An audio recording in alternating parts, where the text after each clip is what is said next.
This is Thomas Lyons of Raps on TV down here at York Hall, Bethnal Green for the MTK London show. Here with the victorious Josh Adewale after his systematic breakdown of Victor Adega tonight on the card. Josh, just tell me a little bit about the fight, assess your performance, and how pleased are you with the overall fight? The fight was as good as it could be, really. People warned me before the fight. Several people messaged me before the fight and said it was going to be a long night and he's hard to pin down and things like that, but it was quite straightforward. I had a look at him. I think I probably watched one round of his fight, but the fights I saw, he was having a go. People said to me before the fight, he's game as fuck, whatever. And I see a couple of prospects he fought, and it's 39, 38, and you know what that means, do you know what I mean? But I knocked him down 3 times, he got counted, but there was probably another time or two, and the ref said no count, which probably should have been as well. I think the ref was being a bit lenient on him. Yeah. Because if the ref was stricter, I think he would have got forced to take more punishment, and I would have probably got him out of there, but it's where it is. Yes. And you maintain your unbeaten record again, given the exposure and platform of MTK Global, kind of just fast tracking your career in the right direction. I mean, was Victor Adega the sort of acid test you needed at this stage of your career to kind of, I know you mentioned off camera, shared the ring with the likes of European title challenger Ted Cheeseman and others to name a few. So, I mean, in terms of dissecting your performance and kind of compared that to the likes of Cheeseman and the rest of the guys in the domestic scene, so how pleased are you with that performance? Yeah, it was obviously he tried to be negative. I think I'm quite sure you could have a look, but I think I beat him the widest anyone's beat him out of all of his other fights. So I've done as good as I could, really. But yeah. People said to me after, people that know their boxing said he doesn't normally get dropped, and I dropped him 3 times. So yeah, it was good. Yeah. And it's the first time having you on the Raps on TV platform. Just talk to me a little bit about your amateur pedigree and also making the transition to the professional ranks and how sort of MTK approached you and how that link-up came about. I only went into the senior ABA's elites once in 2018, and that's when I turned pro. I went into it once. I got to the pre-quarterfinals, so I think it was top 10-ish in the country, so I didn't do too bad for my first go, I suppose. I feel like I got a bit of a bad decision, to be honest. I boxed up near Liverpool against someone from Liverpool, and I lost on a split decision. But he got a point taken off him as well, but obviously, so yeah. And then Lee messaged me after on Facebook, and then yeah, that was about it, really. Yeah. But I only had 30 amateur fights, so I didn't have a huge amount of amateur fights. Yes. So that must be a great accolade for yourself. I mean, having limited amateur experience and then turning over to the professional ranks and being approached by such a reputable stable in MTK, obviously working with the likes of Billy Joe Saunders, Tyson Fury, sort of how pleased are you that they kind of reached out to you, and are they the right sort of platform and team to push your career to the next level? Yeah, definitely. I wasn't too sure initially, obviously. I don't really go based on who they've got and things like that. And but after having 2 fights with them, yeah, they're definitely looking after me the way they should be, if that makes sense. Yeah. But considering I didn't have huge amateur experience, I think you can spot the difference between somebody that's mediocre and somebody that can go. Do you know what I mean? Yeah. Go on and do a few things. Someone that they can kind of nurture from the start and push them right through to. So yeah, it's good. So how did it feel boxing there? I know you bring down a massive fan base from Slough. Correct me if I'm wrong. But yeah, like kind of the experience, the atmosphere generated by such an iconic venue. How does that kind of lift you and motivate you? Yeah, a lot.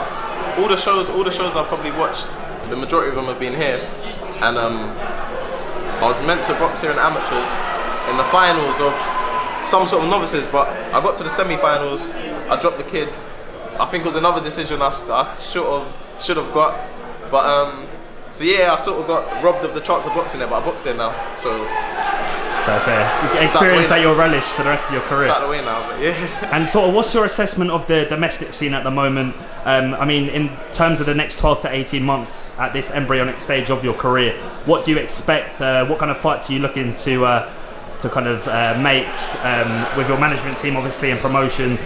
What fights kind of you look at in the domestic picture, think that's the kind of level I want to get to in, say, the next year or two?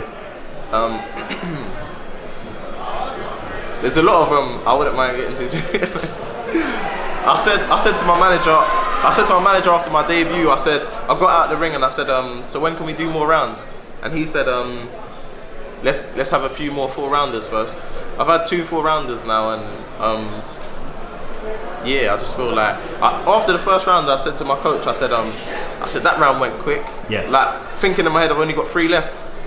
So yeah, my style, I like to have a look. I don't like to rush my work, so I think more rounds, you'll see a better side to me, if you know what I mean. Yeah. I'll just get going. Someone else that interviewed me just said, you didn't seem to get out of second gear. Yeah. And that's how I felt. But with an extra 2 rounds or so, I feel like I could have got him out of there. Yeah, I mean, looking from the outset, it looks like you're very efficient with your shots. You know, you don't waste a lot of energy in terms of judging distance. You know, using the jab to great effect. So, I mean, is it in terms of you trying to execute the fundamentals so early on, and trying to also try different things that you've learned on in the gym to kind of enable you to get that experience when you do step up 6, 8, 10, and championship distance? Yeah, definitely. I don't like to go for shots that aren't there. I see a lot of pros, even quite experienced pros. Yeah. If somebody looks like they're there or things are open, they'll go for them, and they're not really. Sometimes things look like they're there and they're not. So I don't like to waste opportunities. Yeah. Because later on in the fight, when they are there, you've already tried to go for them, and the opponent's aware of it, and then you've sort of. Do you know what I mean? Yeah. So I like to see things and think, I'll go for that later. Do you know what I mean? Yeah. And then so I think it worked. So what kind of sparring have you been kind of using for this camp particularly, and kind of since you've turned professional? I mean, just a few of the fighters you've been kind of mixing it with. Do you know what? Funnily enough, I was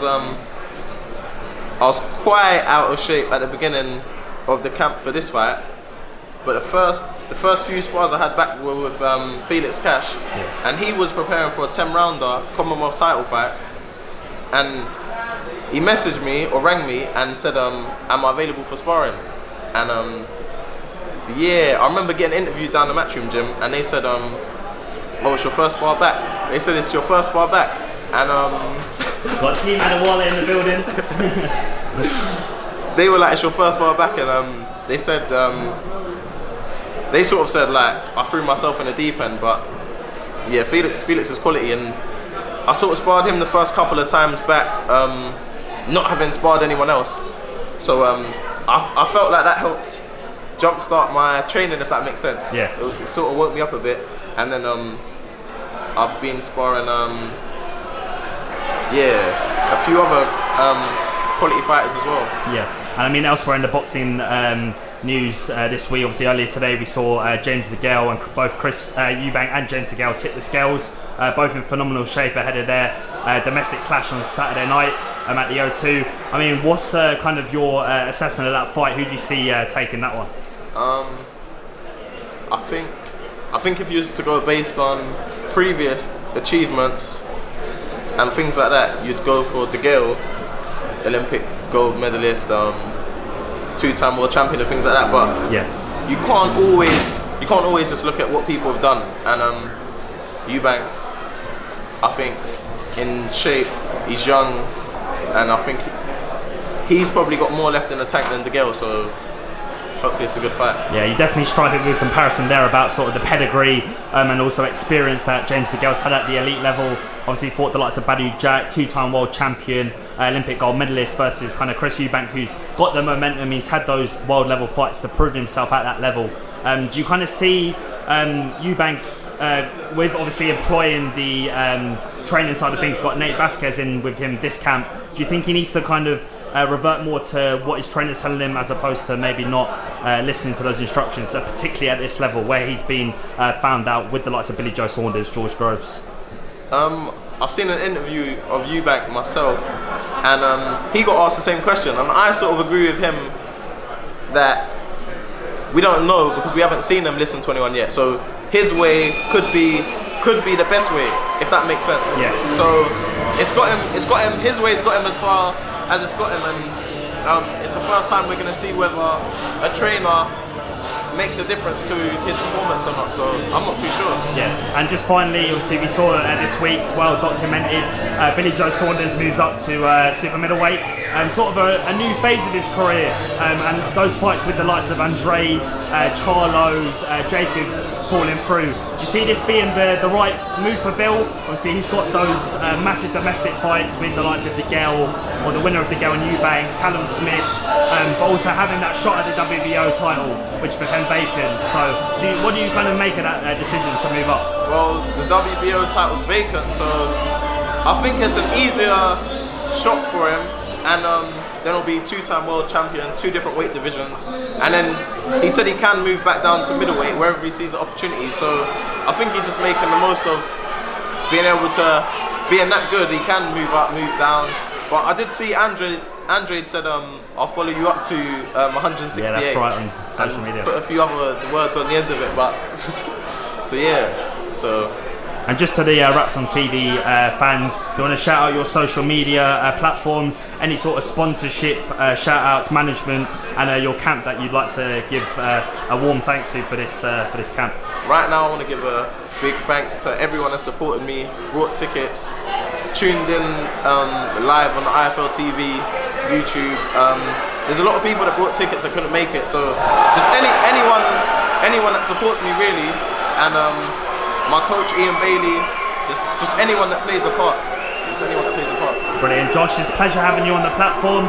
Thomas Lyons, Raps on TV, Josh Adewale. I'll let you go back watch the boxing. Got a cracking show tonight, MTK Global, and appreciate you giving me some of your time tonight. Nice. Top man. Cheers.